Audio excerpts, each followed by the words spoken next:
Share on Facebook. Kent, Wa, the convicted felon, sentenced to life in prison, who was the inspiration for Washington state's three-strikes law, is now accused of murder after his release. Former Washington Governor Christine Gregoire commuted the prison sentence of chronic violent offender Stoney Marcus Rivers, 50, who had been sentenced to life without parole under the state's Persistent Offender Accountability Act, known as the Three-Strikes Law. The law automatically sentences chronic violent offenders to life without parole upon their third felony conviction. Rivers' sentence was commuted by then-Gov.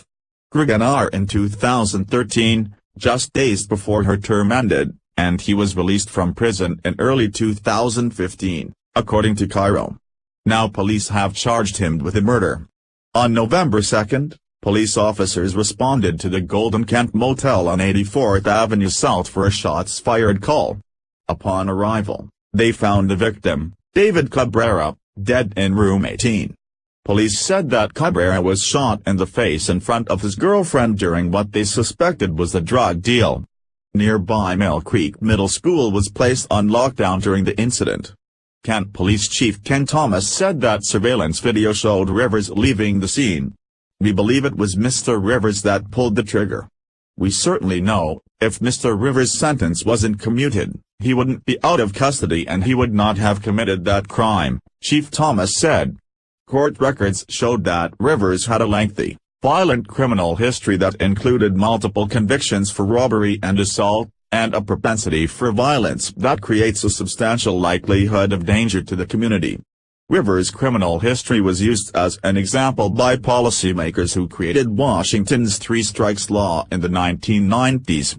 He became one of the first cases in our state that was eligible for three strikes. "You're out," Paul Guppy of the Washington Policy Center told Cairo on Tuesday. "He was sentenced to life, so the system worked, and for every day he stayed in gaol, the public was safe," Guppy said. "In this case, he was released and he committed another violent crime. It's a stunning failure of a system that was put into place by the voters of our state to protect the public from exactly this kind of person," he said.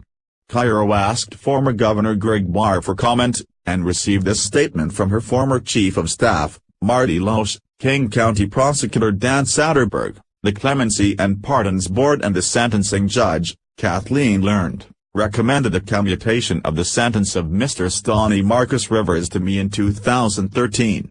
"The recommendations carried great weight with me. Mr. Rivers had been sentenced to life without possibility of parole soon after the passages of Washington's Persistent Offender Accountability Act, the so-called three-strikes law for the crime of robbery too, and by the time of his release had served 20 years in prison. Robbery too typically results in a sentence of 2 to 3 years. Based on these recommendations and the facts available at the time, to include his performance while in prison, I conditionally commuted Mr. Rivers' sentence to his time served subject to compliance with 21 different conditions. The allegations against him suggest that he violated these conditions and should be returned to prison for the rest of his life. My heart goes out to the victim, family and friends." A second suspect, Phineas Fitzgerald Swafford, age 47, has been charged as an accomplice in the case. Detectives believe Swafford, also a convicted felon, drove Rivers to and from the crime scene. Share on Facebook.